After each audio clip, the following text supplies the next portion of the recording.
السلام علیکم ورحمت الله وبرکاتو. زموږ په علاقو کې د ایوانانو د شراکت یو څو مروج صورتونه دي چې هغه ناجایزه او ناروا دي.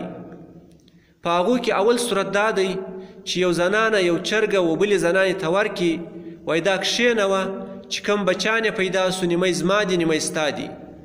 یا یو کس و یو شپانه ته خپلې وزې او پسونه ورکړي، وایي دا په کال کې ګرځوه چې کوم بچیان یې پیدا سو نو نیمه زما نیمه ستا دي. یا د ډیرۍ والا ته یو څوک غوا ودروي، وایي دې ته خوراکه ورکوه، په شیدو کې ما او تا سره شریکان یو. یا دغه رنګه نور ډېر صورتونه دي. دا ټوله ناجایزه او ناروا دي.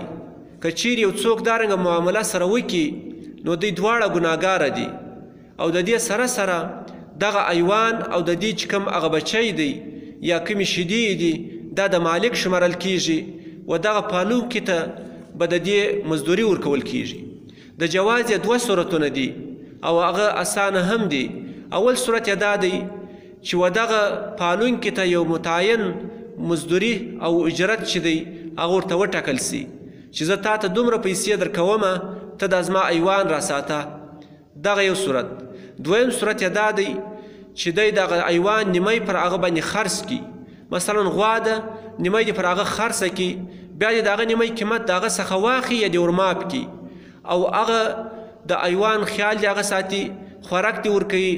بیا چې کوم بچیان پیدا سلو او شیدې یې وي نو په دغه بچیانو کې دغه رنګه په شیدو کې دغه رنګه په ایوان کې او دغه رنګه په اخرچه کې دغه دواړه کسان بیا شریکان سره شمارل کیږي. دا دویم صورت د جواز دی. السلام علیکم ورحمت الله وبرکاتو.